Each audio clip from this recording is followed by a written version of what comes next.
সোজা আঙ্গুলে যদি কি না ওঠে আঙ্গুল বাঁকা করব।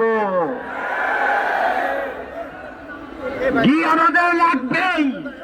আপনারা চালাকি শুরু করেছেন, সেটা হচ্ছে কথা বলবো সেই বলবো এই বলবো করতে করতে নির্বাচনের সময় ফেব্রুয়ারির কাছাকাছি চলে আসছেন।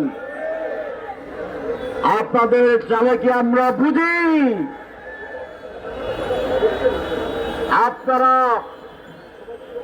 চালাকি করলেও আমরা তার প্রতিবাদে আমাদের দাবি আদায় করার পন্থা আবিষ্কার করব ইনশাআল্লাহ।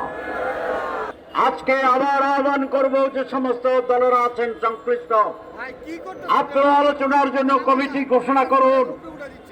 অবিলম্বে আলোচনা শুরু হোক। সময় ক্ষেপণের পলিসি লাভ হবে না, আমরা বুঝে গেছি।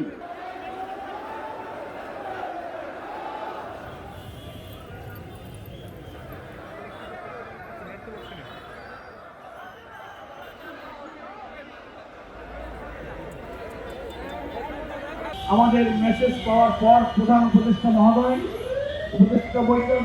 উপদেষ্টা পরিষদের বৈঠক থেকেই মাননীয় শীর্ষ উপদেষ্টা জনাব আদিলুর রহমানকে বৈঠক থেকেই তিনি আমাদের কাছে পাঠিয়েছেন। তিনি ধন্যবাদ জানিয়েছেন এবং জাতির সামনে যে রাজনৈতিক সংকট, এই সংকট নিরসনে সরকার যে আন্তরিক এবং সকল রাজনৈতিক দলের কাছে সপ্তাহখানেক সময়ের মধ্যে পারস্পরিক আলোচনা করে একটা সমাধানে পৌঁছাবার জন্য সরকারের যে অনুরোধের কথা তিনি আমাদেরকে স্মরণ করিয়ে দিয়েছেন।